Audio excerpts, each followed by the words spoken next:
Alaska, Grim After Dark, starring Jon and Danny.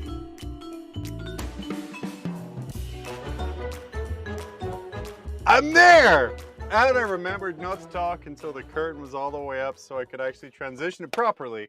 Guys, Betty Way from 40K Frontiers joins Danny and myself tonight as we smother ourselves in an hour of 40K awfulness from the last week and find out what the 40K scene is actually like in other countries. Because, guys, countries other than America exist. And I, for one, I'm shocked. My co-host tonight needs some deportation. Yeah, he's finally back on a good internet connection. It's Danny McDevitt.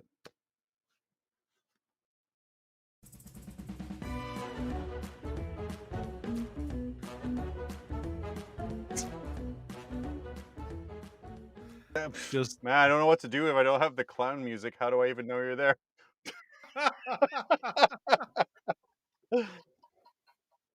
Joel, if you're keeping count in chat, that's two. oh my Joel, god, if you're keeping track in chat, that's two. Two more John! to go. I became Danny. foreign for a second. It was very strange. Suddenly you were worse at 40K. No, I'm kidding. Well, Danny, a couple of weeks ago, we had Nick Horton on, had an amazing time. Our producer insisted on playing the English national anthem a whole bunch for that. And because of that, we did get demonetized for that one, which we made some good jokes on last week. But Brian actually on our Frontline Gaming community site sent us this image here. Wait. John.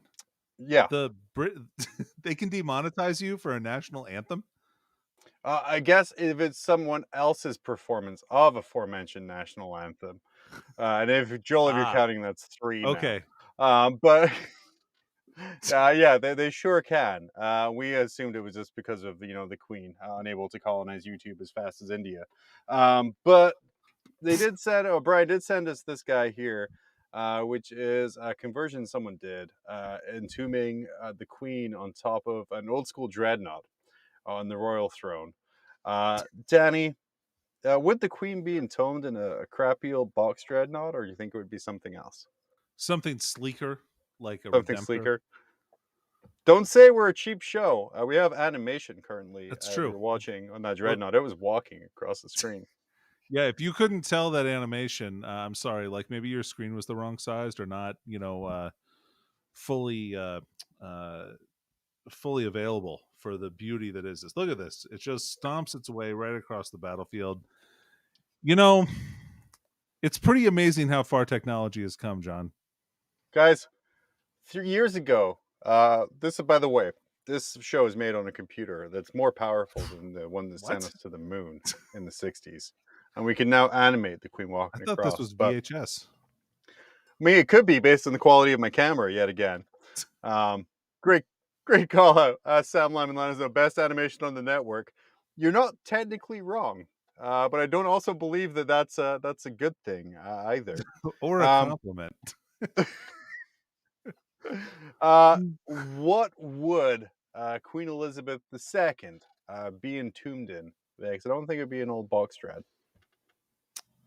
I don't know, John. Maybe, and I'm really having to reach for my vocabulary here. Maybe some kind of a rubbish bin. I like how you localize a trash it. Can, John.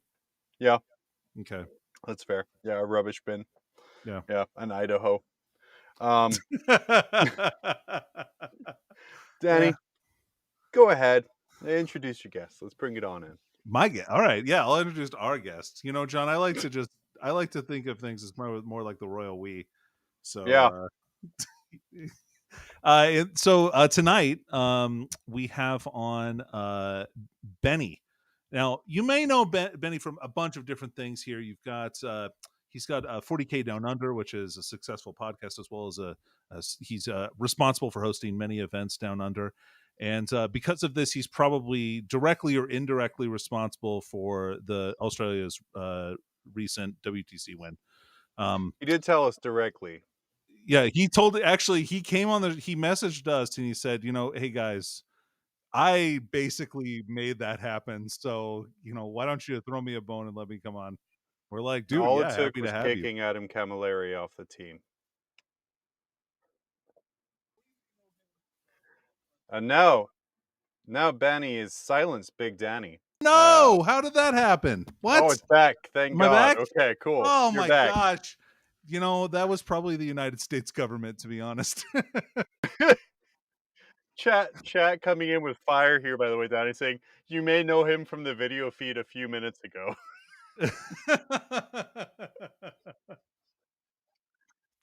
For real? For real. Oh no. Okay. So good. Let's bring him on in. Yeah, just bring him in. I'm sorry, Benny. You get Good it. afternoon, gents. What's happening? What's up, man? How are you, Benny? Tell us about the podcasts that you're involved in. I know you primarily from 40K Frontiers, but where else can people hear you? So obviously it's 40K Frontiers, a little bit of a boots on the ground kind of podcast about everywhere else that isn't North America and Western Europe.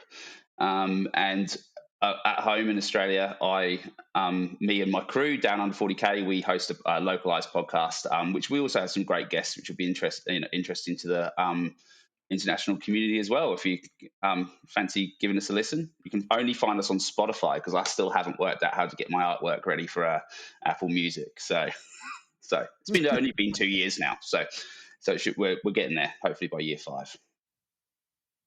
For year 5. Yeah, well, hopefully.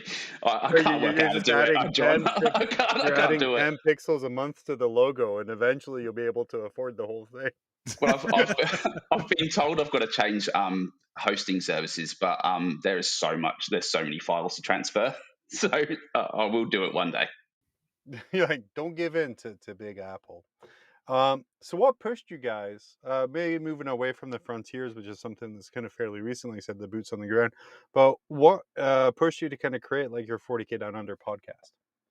Well, I guess there's a lot of it's got to do with the fact that Australia is so spread out, and that we had like Adam Camilleri doing Art of War Down Under, and we had the normal blokes up in Queensland doing that, and there was kind of nothing in between that, and where we're located is between those two states. So me and my one of my best mates, Dale, we decided to get together, and basically it all started off with just run a 40K league at our local store, and then all of a sudden it's this multifaceted thing where we're doing live cast content, podcast content, running events, big events in Australia and stuff like that. Yeah, it just got all out of control. I don't know. It's all been a blur. So yeah, awesome. And then just for responding, chat, there's bits. They're just now middle ending bits. So we can do like the important, interesting stuff at the start, and then you guys can all go away. We figured with it being Australia time, it's like 3 a.m. Thursday. So really get the interview part out of the way to start with. But awesome. That's super cool. So like you started running events and kind of building stuff up there. Would you say like Adam Camilleri was just like a huge inspiration to everything you do? And I'm not asking that just because he's in chat right now. Oh God. Well, Adam, of course, was a huge inspiration, like him getting recognised. I actually commentated with Adam Camilleri in the first couple of months we were on. We started. We did a charity raising Ironman GT, and I had the pleasure of commentating with Adam. So that was really good. But I think it was more like I consumed a lot of content from like other podcasts and stuff like that, and we had the normal blokes and Adam, and it felt like there was another part of Australia and that wasn't being shown to the Australians, if you know what I mean. So that's where it started, and obviously we've got some international listeners now and stuff like that. But like Adam and normal blokes basically catered mainly to overseas kind of overseas audiences. Well, normal blokes kind of do everything, but yeah, Sure. we wanted to fill a gap, so that's all it was. So yeah, it's been great. Yeah. And then just kind of going in with chats coming here. It's focusing on you here. Was it something like for you guys like a frustration with the kind of the sort of America British centric coverage 40K got? Because in the past few years, with COVID and kind of other things, we've seen kind of an explosion of 40K podcasts and kind of 40K content. But all of it was very America centric or ITC centric. Was part of that push kind of seeing, like you said, normal blokes and kind of Art of War Down Under kind of focusing on that foreign listener? You being like, well, we have players here too. Yeah, I think it's really hard for us over here in terms of like we hear all the big names and stuff over there, and it's really good. And there's obviously a lot of access to what they do. But there's over here we've got some brilliant players Oh which yeah. kind of don't tend to see the spotlight. And there's brilliant players like Chris Wright, who's on the WTC team. He lives very locally to me, like half an hour away. So we've played a few times. I get beaten down by him often. I think many of the local people do, and I think it was kind of like it was always more of like to show people that that we play a lot of 40K because the community's massive over here. There is a lot of 40K players, and but for our population. So I think it's kind of like not only was just showcasing locally our local players and stuff like that, but also just the kind of the country as a whole, really. So Do you Yeah. find that there is like a disparity between like the kind of meta the coverage of the kind of meta that you guys have? Is that kind of why you wanted to like go for like to show people kind of that? Like I know that's kind of the basis of Frontiers, right? Like that's yeah. what you want to show people is like give them a showcase to these different metas. Yeah, 100%. So Frontiers was like not just Australia centric. So that was the most amazing thing about Right. Frontiers. We've Right. had one of our hosts go over to, he's moved over to Korea recently, and he's just literally just played one of the first ever Korean GTs Oh, cool. last week. So he'll be on. He's pretty busy at work, but after that we'll be doing a bit of a thing on that. And yeah, I think it's like we have, for example, a lot of players over here who like look at the Art of War lists or the American tournament lists and stuff Yeah. like that, and they'll like simulate the list and stuff like that. And it's funny because the more often you see that happening, the more you see that kind of doesn't work over here. Because I guess like it's hard to say. Like people say, what is so different about 40K in Australia, right? But it's you can't really pinpoint it because over here this is how we play 40K. Sure. So we look at some like American and like Western European lists and stuff, and we go, we don't understand how that does so well over there. It must be their terrain, and I think a terrain does shape metas and 40K in general. Okay. So, but like over here, we have lists that honestly, like I think you've seen. I think the WTC was a perfect example showcasing the list styles of Australia, and it's especially Eric's lists. Eric's lists are always a lot different, and Eric obviously had input in all those. But like everyone overseas was like, what the hell is going on in Australia? How do these lists work? And then we win the WTC. And another Right. thing, like I was talking to Eric the other day, and he was like, the weirdest thing is it's not, none of these lists are actually that weird to us. So it's kind of I can't really put my finger on it, but it's definitely a different way of playing 40K, and Is it yeah. because like a single box of Space Marines is like $30,000? So if a unit's bad, you kind of have to make it work because that's Yeah. a serious hobby Mm. investment. I mean, Well, you got to pay off that mortgage on that unit, right? Like, Well, that's right, and it's Right. 50,000. That's 50,000 New Zealand dollars too. So like Dude, so how are that's you going to afford $80,000? exactly exactly. So look, for example, I make the joke on front. I think everyone was beaten to death on Frontiers, but like we haven't been able to get Tyranid Harpies over here since Crusher Book dropped in Oh, White wow. Dwarf. So we still like they're still not on the shelves in Australia at all. So obviously there's a lot of like eBaying and other stuff there to get those, but that definitely shapes the meta to a certain extent. That I would be ignorant if I said it didn't. But especially with new releases, like for example, the Tyranid Codex, this is hilarious. So I'm surprised no one, not many people outside of Australia know this, but the Tyranid Codex was delayed in Australia, the only country in the world it was delayed in. And the funniest thing is by the time it actually got for sale in Australia, they'd already FAQ'd the whole thing. So you were like the book you were pre-ordering wasn't even correct on paper. So it was but that's so yeah, we definitely have a bit of lag there. But I think in terms of the way we think of lists and stuff like that, it definitely is. It might have a small percentage affects that, but I think it's just a different way to think of how we put models on the tabletop and stuff like that. So Yeah. Well, one thing that's consistent from community to community, and Benny, we're going to jump back in and talk to you about Australia a little bit more as well, is just awfulness of the community. But last week, I sent out a call to people to share your hobby area for Danny to describe so we could shame. And actually, Fantastic. dozens of people sent me their hobby areas. I chose two to get started, and this might be a consistent thing we keep going. But Danny, I want you to kind of describe what you're seeing on this first one. Benny, feel free to jump in and comment as well. There's no names on this because I would like more people to send it. And this isn't name and shame. This is just purely shame. Because I would. So starting... I'd say exactly who this was from and why it was bad.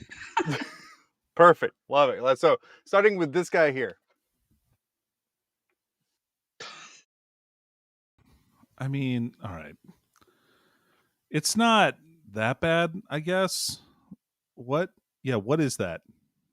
Is that nail polish remover? Superstar producer Val is zooming on in here for a cup. It looks like a sports trophy. Yeah, some kind of Tyranid. Is that a... What is that? A Hierophant? Is that not baby oil there? Where? The pink soap? So yeah, we have a Tyranid Biotitan. Looks like we have nail polish remover, possibly baby oil. Do our best CSI enhancing there right there. And then some like... So this is sort of, to me, your classic hobby desk setup where it's horrible... My mic disconnected. Wonderful. Oh, perfect. All right. So it looks like the kind of your typical douche? Hobby setup where you have... Is that a douche? Maybe. Wow. Okay. Yeah. Sorry. So the description of this is it's cluttered. There's a lot of things. There's no organization. There's a clock for some reason, but there's no screen to watch. So what is this? This guy's some kind of monster. He just sits there and models with no sound. I guess he could have earbuds. Covered in baby oil. Just lathered in baby oil. Yeah. There's a lot of money on this table, though. Look, there's a Hierophant. Do you guys feel like you're going to be adding baby oil to your hobby regime to properly get in the spirit? Well, I don't use baby oil for the hobby. You got to do it for the love. That's for other stuff. All slippery and stuff. Imagine. Gross. Okay. Yeah. So it's cluttered, but it works. Moving along to our second desk. This is kind of the opposite of the spectrum. It's like a little bit more organized, but I'm very concerned at the wire situation under the desk. So we start up on top here, Danny. Benny, what are you guys seeing there? All right. Looks like wow. Oh my God! Whoa, hold on a minute. Keeps your feet nice and warm when you're hobbying, I guess.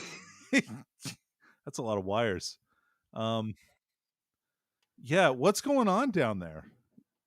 A lot of paper towels, a lot of wires coming out of there. You know, I don't think those aren't paper towels on the ground though. Those are just like regular hand towels, right? Well, sometimes the paper towel just doesn't absorb. Yeah, it just doesn't hold up to the mess that you've made. Now, they could be though. All right, hear me out. Like, this is the possibility. I don't want to throw too much shade here, but if he spills paint on the ground, maybe he's hoping that it's gonna get on the towel instead of the carpet. Oh, it's like a pre-Null oil kind of dealio. Yeah, exactly. It'll soak. It's a Null oil sink. Okay. It looks like we have one squeegee bottle back there for the baby oil, which is going to be just a constant need at every desk.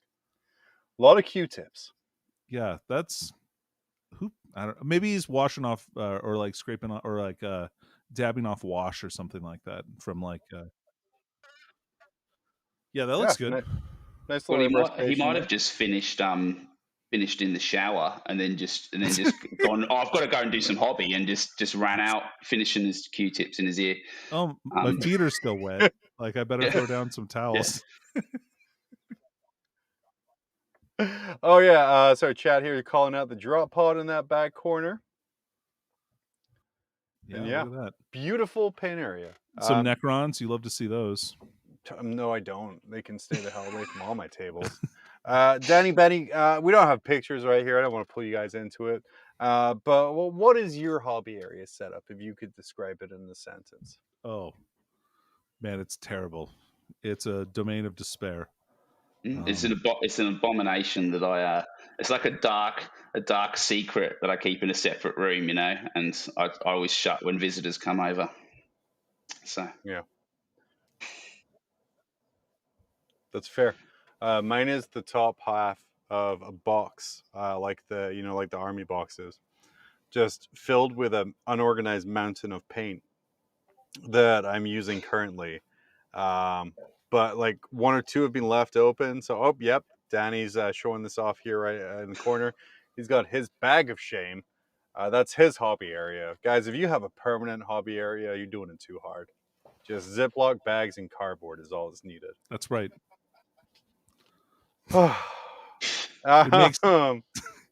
It makes it makes looking like you live out of your car seem glamorous. I'll say that a little bit sometimes. Yeah, I hobby like a homeless person. Hobby hobos. Big hobby respect. hobos. Guys, I've been sitting on this one for a couple of weeks, but it's finally time to share a very questionable conversion that I found. It's this guy here. Oh no, Danny, for the benefit of our audio-only listener, what are we looking at right now? Oh, all right. So it's this kind of racist knight. Maybe, I don't know. He's wearing a serape, and he has a he's got a sombrero and a guitar in his hand. It's a knight. He's also holding up with a claw, like a skull with a mustache on it, and that's what the sombrero is on. And the knight's like disguising himself. What even is this supposed to be doing? So let me help you out here. This is two war dogs standing on top of each other, covered by that piece of fabric. Oh, actually, holding all up right. a piece of stick to pretend, while holding what I can only assume is a 50-foot tall acoustic guitar. Yeah, all right, that's better. That's better? I guess.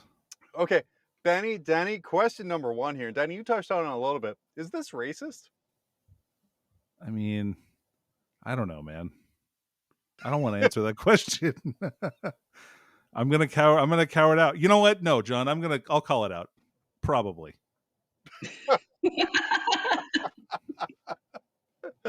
I can say with 100% certainty, it just might be. Might be.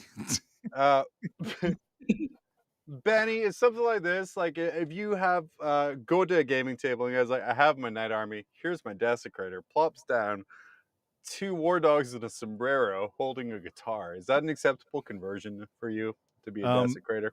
I really hope you're not asking me this for any other reasons other than like a hypothetical, and not because this is something you're planning on doing or this is your model. You have to be careful with stuff like this because it also could be promoting inclusiveness as well, you know, into the hobby. Oh, we have lots of love for this model here coming from chat. I think it's fantastic. I love it. Yeah, let us know. There's like, it looks fantastic. The guitar is bigger than the Arbiter. And just no, it's not. And Danny, to defend you, Rusted Bartender on Twitch, let us know. I'm 100% certain, maybe. Good times. Yeah. So yeah, no, it's not. I thought it was a bottle of mezcal. You don't know what's under that piece of fabric right there. The Danny, you said the name of several times, and I just choose to ignore. It's called a serape, I think. Serape. Maybe a poncho. That could be a poncho. I don't know. Mike Poncho. Classic. Moving on, we have a plastic Leviathan that's finally out, and everyone is happy. No, I'm sorry, most people are happy, as we're all getting dragged into Ballgate, which makes me very happy. Guys, the Leviathan now have ball-shaped heads as opposed to the cone ones from the Resin models. I have to ask our Steam panel that we have here right now, what is the likelihood that those are actually real Forge World models and not China cast? Oh. I don't know. Where in the world? Is that the theme for this episode? Because I feel like if I say maybe it came from down under because it was less expensive there to buy a bunch of recasts, I don't know, than the actual thing. It's probably less expensive to buy actual Forge World. Oh no, they got the price jack up in the down under like everyone else, right? Yeah. Yeah, they're probably real. That's fair. Totally fair. Benny, does this change in head shape actually ruin the Leviathan, which is an amazing model? Super John, well designed, really big tanky ball. Sorry, Danny. Yeah. I think it's really important that we emphasize how important head shape is into numerous numerous different ideologies. It's a great indicator of a lot of different things, as we know from history.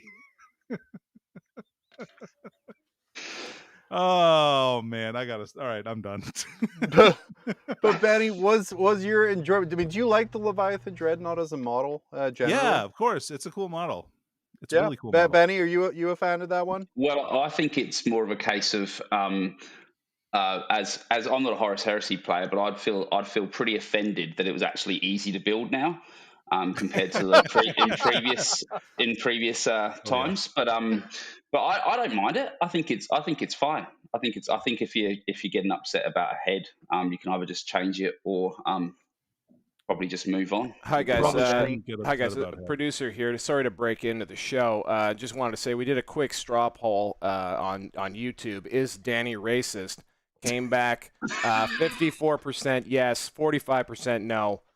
Just wanted to update you on the results. Great. Damn, you're gonna make a great lawyer according to YouTube, Danny. I can't wait. Well, everything Danny, I say is a joke, I promise. I just want to be really clear about that. Okay. An even better question here, Danny, is Benny here saying that he's not a Horus Heresy player, but then instantly providing that plastic is trash and resin is better. Do you think we have like a whole society of secret 30k players who don't actually know they're 30k players? Was that to me? Sorry. No, it was to Danny. Oh, right. Because you're just saying like, I'm not a 30k player, but I have really harsh opinions on plastic models that don't actually affect the game in any way. And I'm like, are you sure you're not a 30k player? Oh my God. Yeah. So this is a conversation that I witnessed on the internet this week. A gentleman asked if it was okay if he used Primaris heads on his Mark IV Marines, which are virtually exactly the same. It's really important that everyone knows that they're basically the same, except the Primaris have like these little tiny ear covers that go over the sides of their helmet, and almost unanimously the community was like, "You idiot! You never use Primaris bits on 30k models." So yeah, I think that there probably is a ton of 40k players that are secret 30k players because they're just the real worst of the worst. Hell yeah. And then producer Val, if you could keep on just adding random polls about Danny's comments on YouTube. Yeah, am I recast? That. Very much, yeah. Very much so. Guys, what other plastic adaptations of resin kits have ruined the model for you? Danny, do you have strong feelings about the Trigon? Benny, how do you feel about the Baneblade? Are these things that have been ruined by their move to plastic? I think anything that moves to plastic is probably better for a lot of people's tempers. Honestly, like price-wise, it's going to be a bit cheaper. So I think that's always an advantage. So, well, Forge World in Australia is absolutely off the chain in price. Like it is, yeah. Get a secret job, hide it from your wife kind of price, So. Oh, I hate those. And Benny, what is your OnlyFans? What's my OnlyFans? No, Benny. Benny. Oh, I don't have well, we did have an OnlyFans for a joke. I don't know if it's still running. I haven't seen any profit from it yet. So, okay. If people wanted to find you, I can't believe I'm asking this to you. Thanks, Daddy Reese, for letting us do this show weekly. Ben, man. If people want to find you on OnlyFans, how would they find you? I think it's I can't remember the exact name. I'm sure Dale, who's in the chat, might put it down there for you. But I'm pretty sure it's I don't know. I think it might be a thick boy 40k. Dude, I could be totally wrong there, but if not, it will be changed to that anyway. So. And just like that, Val's found a new show for the Frontline Gaming Network. Thick boy 40k. That's the best thing I've ever heard in my life. That's amazing, Benny. I'm so proud of you. Well, subscribe, mate. I need to get myself some going on there right now. What's another $5 on OnlyFans? You know. Well, add it to the pile. Moving on. Add it to the pile. Moving on before Val starts a poll on YouTube, which is how much is Danny's monthly OnlyFans spend. The Votann continue to roll out with, I'm going to pronounce so many things wrong, Chthonian Berserks and Brokar Thunderkin on their way. Guys, eyes exist. I'm just saying, use the occasional one. These models are in no way similar to the Warhammer Fantasy Battles, Slayers, and Thunderers. But also on that note, guys, what other units can we expect from the Votann?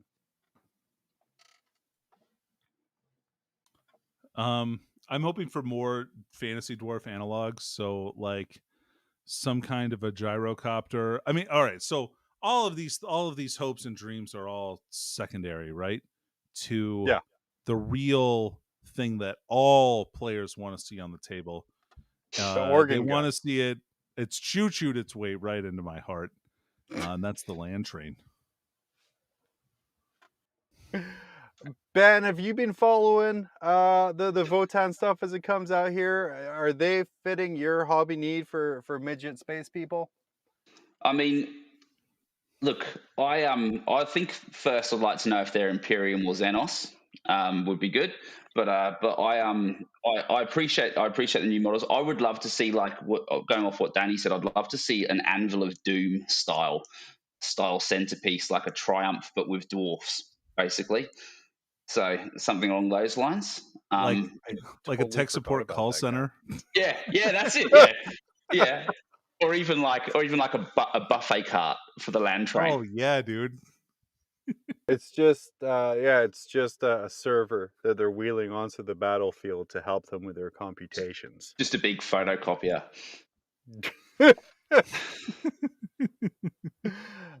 Love it. It's super good.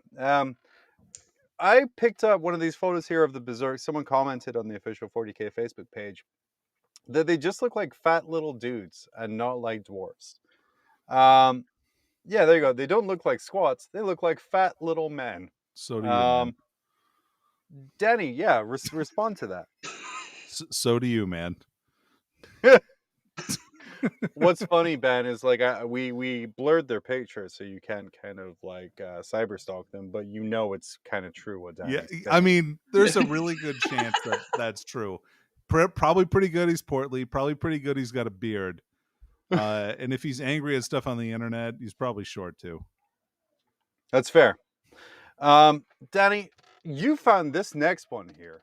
Oh, by the way. We're throwing this in. Take us through this. This here was something you found on Facebook. It says, no. Am I seeing some things different? Does the GW tournament rule all wall LOS blocking up to 5 inches? Is that actually a thing? I ask because I played at an RTT today and was told every wall in the big squares are 5 inches tall, line of sight blocking, even when they were smaller than 5 inches and not facing the opponent's deployment zone. Danny, where were you when you first heard of obscuring terrain? Before 9th edition was actually released. So probably in my home. That's fair. It's fair. Ben, 9th edition obviously is getting kind of the comments from the community that we're getting rules bloat. It's getting too complicated. Are there some rules that you weren't aware of that other people thought were like super common, but you're like, well, damn, I didn't know about that? It's hard to say. I mean, I feel like there's a new one every now and then. I think some of those terrain rules, when you get into the nitty gritty and you start looking at things like barricades and stuff like that, can definitely. I think you can get cover from barricades. Is that right? Or you get an extended engagement range from barricades, which are that definitely is a strange one. But you don't see too many of them on 40K boards, really. I think as 9th edition has gone on. Yeah. Danny, Val asking in chat here, and I want you to do this here. Raise your hand if you've never done a charge reaction. Oh, I call bullshit on that. Did you play? You played 5th edition fantasy? No. Yeah, you had a I've never done a Bretonnian charge army. reaction, and I'm raising my hand. You had a Bretonnian army. Yeah, but I didn't play really well.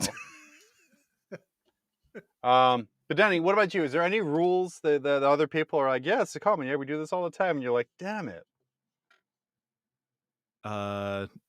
No, this kind of stuff blows me away. Like, how can you be this far in the edition and like that's not a thing? Although, all right, to be fair, some of the rules for obscuring terrain are a little wackadoo. So, like, I've definitely seen some like knight players get surprised that I can just, hide a dude totally behind a piece of terrain, still shoot the knight, but the knight can't shoot me back.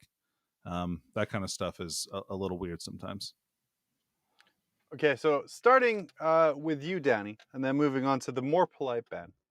How It's would true. you respond to this post politely? I'd probably look up whatever page obscuring terrain is on, like the rules for it, and then I would just post the page number and cite the Warhammer 40k rulebook. I wouldn't say anything other than that. So Ben, again, paying attention to the word politely that I put in there that Danny seemed to not have heard. How would you respond to that there? I would say probably if so. As a TO, I would go through all the normal steps. But if this was just a random forum or Facebook post, I might ask them to explain more in detail and then ghost them and never reply. Man, Benny, Fantastic. a veteran. Breaking news! Reddit. Breaking news! Breaking news! We have another straw poll here. I have never Love it. remembered to set to defend. Our chat responding 76% yes. Never remembered to set defend. Oh my god. Stay Who does tuned. that? We'll You're being probably go through charged. Me. pistols and grenades next. But I can shoot you. Why would I set to? Oh, it's fine. Who remembers rules? Great poll though, Val. Guys, everyone has a podcast nowadays. Everyone on screen right now has at least two. One of which they actively do. We found this on Reddit though. Step aside, Art of War. I took my Death Guard to an RTT and went 2-1. Is the name of this YouTube video. Hell yeah, dude. Look, Yeah. I'm never gonna be as good as this guy. So like, Dude, you literally took my Death Guard to an RTT and went 2-1. yeah, but I didn't make a YouTube video about it, so obviously I'm not an expert. That's fair. That's fair. Benny, you ever taken Death Guard to an RTT? I've not actually taken Death Guard to an RTT. I sold all my Death Guard. Might Guard. help you. It does sound like an invigorating experience to watch that video. I wonder what the terrain rules were at the event. That's like the question though, right? Because every time you see like this army list doing like well or above what you think is, it's like, well, yeah, but it probably had a weird terrain thing.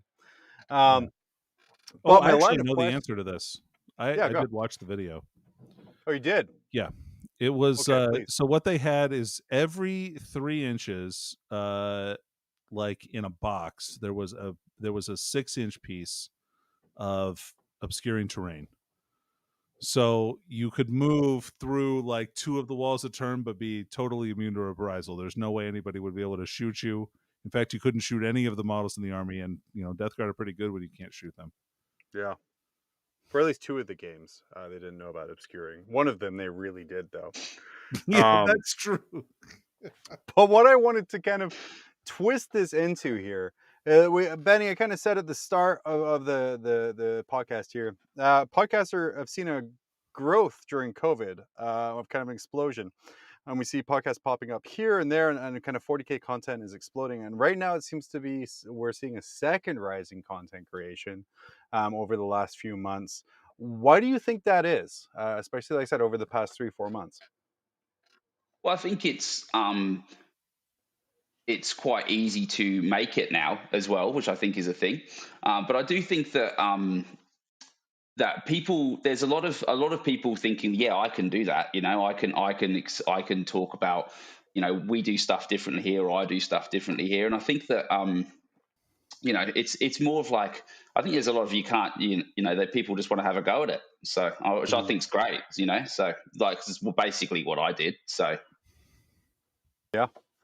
And sometimes, like this, unfortunately, they're wrong, but they keep doing it. Yeah. Danny, It's out of Danny, spite, John. is there a place for a podcast for sort of like normals who can't just kind of like, hey, this is my podcast about how I just showed up and 3-0'd an RTT, or hey, I just, went 5-0 and I'm just personally, I don't have like any kind of frame of reference to that. But you think there's a place for podcasts for people just going kind of 2-1, 1-2 at an RTT? Yeah, I think that it depends on what your expectations are, right? I think that people who like want to showcase themselves doing that kind of stuff at a tournament aren't really interested in what the record is. Mm-hmm. Yeah. I think it's a nice opportunity for people to talk about this. We've actually done a podcast with guests who attend a lot of events, but they're a middle of the pack player, and that what they talk about that being a massive social outlet for them, and just enjoying the hobby itself. So there's definitely a lot of that there. I think it's a good thing for sportsmanship and stuff like that to highlight that, because those people have got to, if they keep, if they love events still and go to every single one they can, and they sit in the mid tables, then there's, that's obviously something that means a lot to them, I guess. Sure. Yeah. And our producer shouting out 40K Badcast is a great example of this. Drunken Dreadnoughts being a great example of this. Molecules, Grim After Dark being great examples of this here. Danny, I'm going to ask both you guys here, Danny and Ben, are RTTs undervalued? Because some of the feedback that this post was getting was, oh yeah, it was at an RTT. Who cares? Well, I mean, are you asking if they're like considered to be statistically significant? Because I think that usually not. People don't really care because they happen so frequently, right? But it's a good way to train yourself to do that. But different people have different expectations. Maybe this is this guy's best event, right? And so he's proud of that result. He's improved. Maybe he was a 0-3 or 1-2 player, and he went 2-1, and that's a big accomplishment for him. And so I think it's pretty shitty for people to knock on that. Like, I mean, just let the guy be proud of his achievement. I think that's cool. Yeah. So, Ben, like with the focus on GT Plus events, for example, the Nathan Hennig's stat check, the 40K stat check coming out, they're focusing purely on GT Plus events, majors, everything like that. What is kind of the future for RTTs? Because they kind of occupy this space of almost the garage hammer of 40K right now, where they're not really taken super seriously. I think RTTs are. So if you're looking at just the game specifically, it's really good for practice, especially if you can go to an RTT run by the same people who run bigger local events in your area. Get used to the terrain, get used to the players that are going to be there, because generally the same kind of group of players attends and goes to those events. But also, like, if you're not looking at it from a game perspective, just going out and having a day out with a bunch of mates and rolling some dice, I think is a perk in itself. I've got friends who literally they don't do 2-day events. So because of family, because of work, because they can't be bothered to do that. So they tend to, the RTTs are their day to shine. So. Mm-hmm. Danny, I do want to shout out here Aiden Smalley, who's listened to us for far too long. Phenomenal Death Card player. We've seen him kind of grow and be great. My favorite story for Aiden is he went to the Leeds GT recently. Did real well for himself, right? Went 5-0. Yeah. And they were like, buddy, come on in the shadow round. He's like, no, I'm good. Thanks. So I'm going to go hang out with my new dog, and just left. And I think that is worth more than any fake internet points that you could possibly do. Yeah. Guys, YouTube creator and Imperial Fist fanboy, Chapter Master Valric, released a video with the not at all misleading title of "The Lion is Returning." To share his thoughts on why he thinks the lion is returning. Not that it's actually being confirmed at all. But first off, Ben, is this a clickbait title? I don't think it gets too much more clickbaity than that, does it? Really? I mean, where's he been anyway for the whole time? In the Rock, I believe. Right, Danny? He's snoozing. Yep. He's just taking a nap. Hitting that button, hitting that snooze button. Yep. It's now down to 3 millennia a hit. But guys, starting with Danny, is he the most obvious choice of Primarch to return? We keep kind of hearing words, and obviously now we have 3 Chaos Primarchs. We only have 1 Imperial, so there has to be another one coming. Is the Lion the most obvious one for you? Well, of course. Duh. Yeah. Why? I think there's a lot of cool story that they can do with that. With either him or Sanguinius would be both good choices, I think. Even though, people are going to say, "Oh, he's dead" or whatever. But is he? Who knows? It's like Marvel, man. Nobody's really dead. No, everyone's not when in you have basis. Yeah, not when you have Ynnari running around bringing back Primarchs from the dead, right? But they did it once. Yeah, they already did it once, guys. I like the Lion because I think he's a good counterplay to Guilliman. Like he would like take him taking over the Imperium Nihilus is like kind of a dream come true for me. Mm-hmm. Yeah, Benny, do you follow lore at all out there? Yeah, I love the lore. Yeah, do you see the Lion as the most obvious choice, or is there a better Primarch for you? There's arguments for the Khan. Like he's off somewhere doing something. So I'm sure that he could come back, but I think I agree with Danny in the fact that he would the Lion would cause just enough friction to make it an interesting turn of events, I think, between him and Guilliman. So I think like that's, they've never had the best relationship, have they? So I think it'd be quite an interesting balance there. Yeah, I do love Tamadochi in chat. Good old Kelsey's letting us know he wants the corpse of Sanguinius to return as a tactical corpse. So I want to like you would just deploy this corpse in the battlefield, and everyone within 3 feet of it automatically gets rerolls to hit and wound or something like that. It's just like little body quality. Love it. Insane people do certain things. Ben, we looked at hobby desks earlier. We looked at hobby desks earlier. But insane people have spent hours of time moving Citadel paint into dropper bottles. But now, we're getting a little even as we see that people have transferred dropper bottles into tubs. Why? Because that's that desk again. Where's the baby? Yeah, it's beautiful. Look at that. That was the other desk. This was shower guy. The other guy was baby oil. Yeah, that's right. Thank you.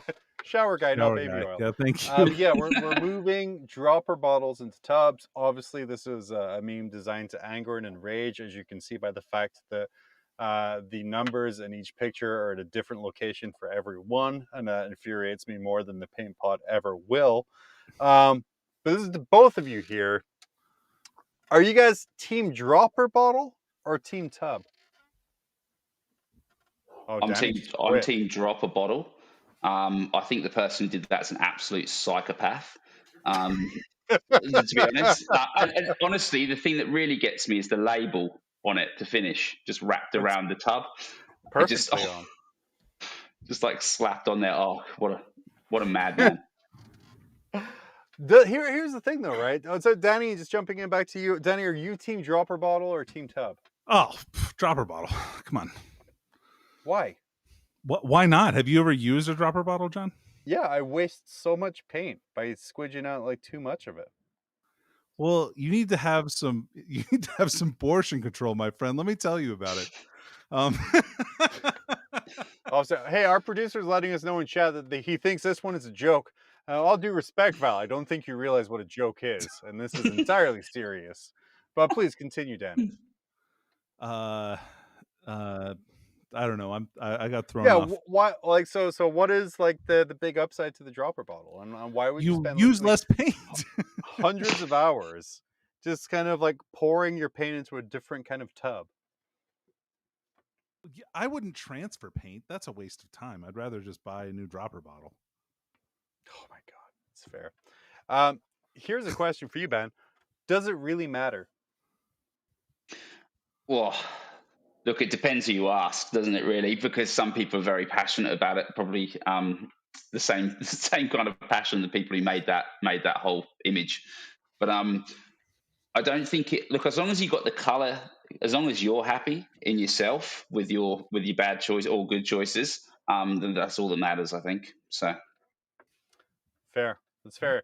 And just Joel Atkins in use dropper chat bottles. choosing violence by saying, by my choice is apple barrel Walmart craft paint. Get out of here, Joel. No one wants that.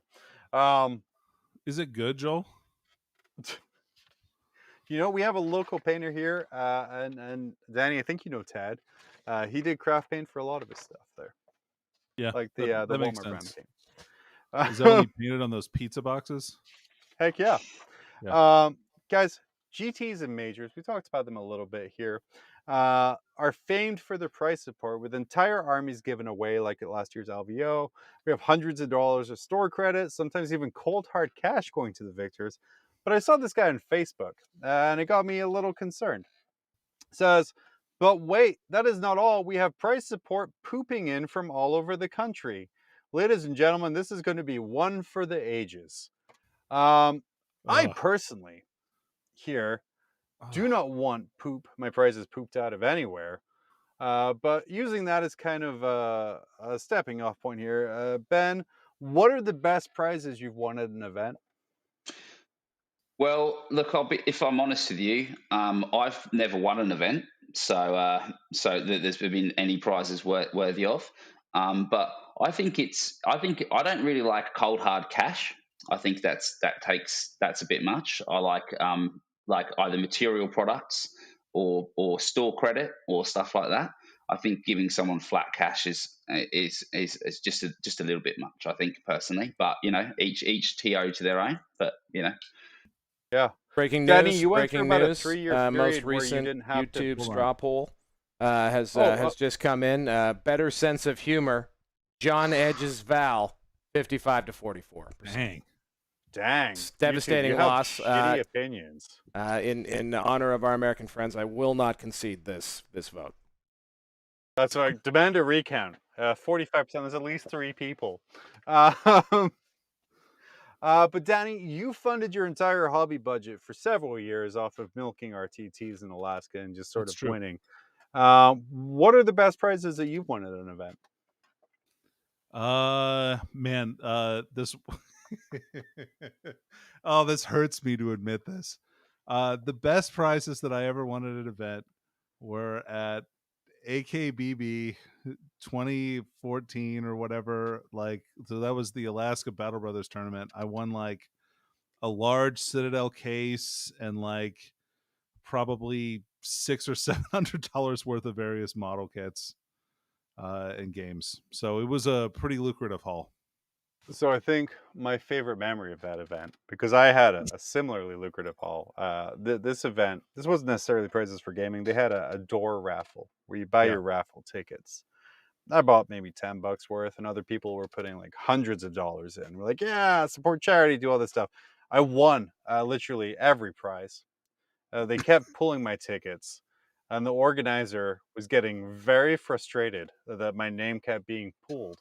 But because of the fact it was a legal lottery being sponsored by the location we were in, they couldn't redraw. So I got literally, I think, $600 worth of prizes off of that one event there. It's quality. Yep. So you got them on a technicality then? That's the best way to win. Were you stating the law to them when he was like, "Can you just do a redraw, please? My player base is buckling under this." I was not sober at this point here. That might shock a couple of you here, but I just remember being like, "Yeah!" Or though, oh, Danny, and this is kind of an aside again here, an aside from an aside. Do you remember when one of the local guys won it, and he went "F yeah!" and screamed it, and this was an event inside a church. Yeah, it was at a Catholic church, at a Catholic high school. Like it was, yeah, not maybe not that guy's finest public moment. Well, maybe. Do prizes to you guys make or break an event? Benny, you've said you've run a lot of events in Australia and you're kind of building up that community there. Are your players telling you that like prizes are super important, or is it kind of more the social aspect for you? No, it's more the social aspect. I think like generally, and I speak for a majority, most people love the fake internet points more than they love the prizes. I think that that's, well, certainly over where we are in Australia, but obviously prizes are a nice garnish, but most people prefer a nice trophy and the nice fake internet points. So Amazing.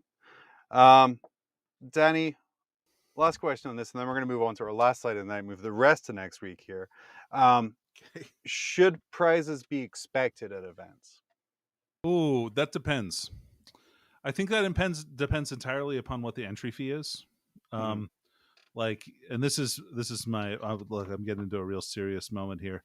Like, I feel like if you spend a lot of money to get into an event, like maybe over $10, I would say, like there probably should be some kind of prize support. Yeah, totally fair. And I would say the most popular prize support at any event I've run is a glass trophy, which seems to be like the pinnacle of 40K winnings. It's not prizes, but a glass trophy. That's the fanciest kind. We're moving on to this last slide here, pulling our producer away from figuring out Twitch polls as we find out that, man, yeah, maybe we should engage. That seems like a good idea. But Tanya Gates, the War Mistress herself, frankly, a lot of you guys are awful to her for no particular reason. And she does share with me some of the messages and comments that she does get on her YouTube channel, which are not great. And this is one of them here. It says, "What? Women don't play Warhammer? According and all the feminists I've ever listened to come on women are simply appalled by the idea of Warhammer." That was a sentence. That's how I read it. Guys, just don't worry. It's too sexist for them. It's too hyper-masculine. Not enough Space Marines they shroud. I think he meant shout. So what is this? A beautiful woman explaining Warhammer? Preposterous. Inconceivable even.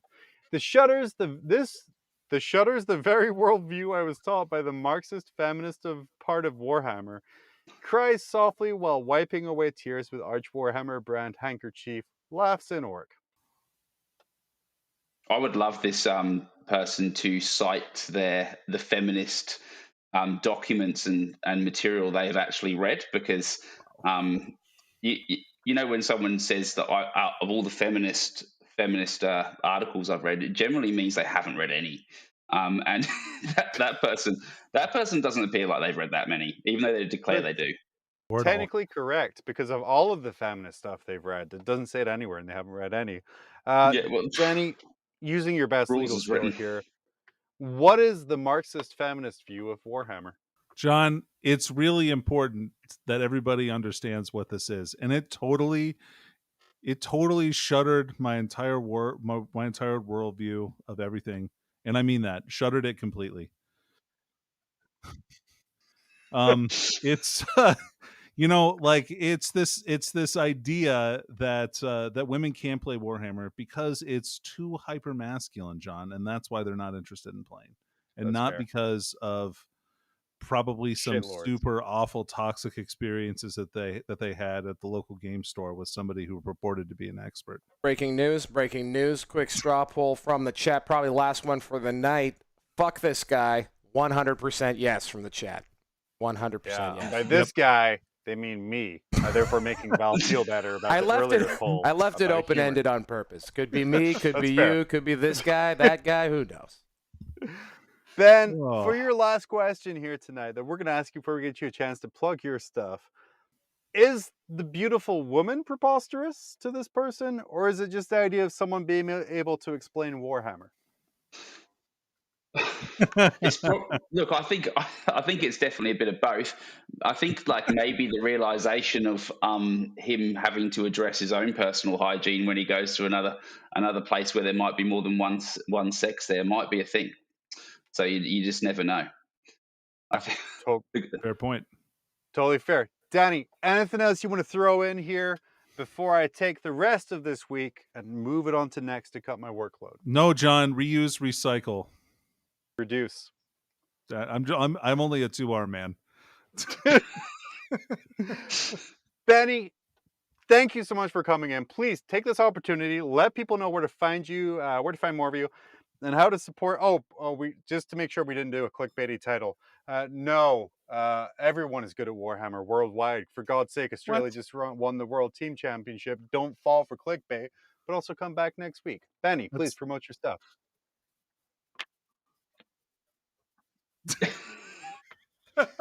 Was that on, Val?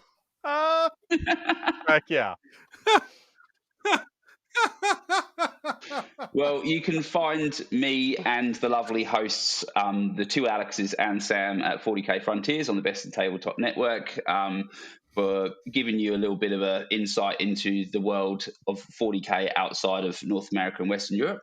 Also, if you're looking for something more of an Australian experience, we've also got me, Dale, Ben, and Pete on Down Under 40k podcast, and just look us up on Facebook. Come and join in. There's lots of live streams from the events we run and stuff like that.